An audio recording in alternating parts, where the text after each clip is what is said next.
À Tecna, nous imaginons et construisons les solutions digitales pour demain et pour l'humain.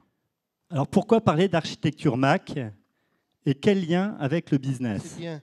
Avant de démarrer n'importe quelle architecture ou n'importe quel projet, on est obligé de venir faire intervenir des architectes pour étudier les solutions actuelles, c'est quoi les enjeux derrière, les enjeux stratégiques, métiers, techniques. Les bases de données du système historique, ce qui arrive assez fréquemment, c'est qu'elles ont été très mal utilisées ou pas dans les standards, et que nous, on crée une couche d'API qui doit être dans les standards. Donc, bien souvent, ce qu'on fait, c'est qu'on va sortir cette donnée, la renormaliser, la retraiter pour la réexposer vers le format d'API qui, lui, va être beaucoup plus standard.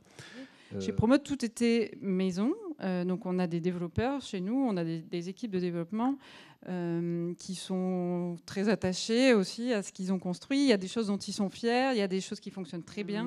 Et puis, finalement, on s'est rendu compte, en travaillant sur le projet de CMS, qu'il fallait qu'on aille plus loin pour justement permettre vraiment une vraie expression de la marque. On a sorti une nouvelle campagne de com' la semaine dernière, et clairement, on a pu exploiter tout le potentiel de la plateforme sans venir solliciter les équipes IT sur ces sujets-là. On essaie de choisir parfois des outils qu'on a mis en custom, mais aussi des outils marchés qui vont, sur certaines spécialisations, être les meilleurs, et on va les interconnecter entre eux. On a en fait souhaité, dans le cadre du projet, pour être vraiment agnostique de n'importe quelle marque, séparer du coup ce que j'appelle le contenant, avec la partie vraiment interface et le stack front technique, de la partie contenu, donc l'ensemble du système d'information des différentes marques. Donc on va parler de produits, on va parler de valeur.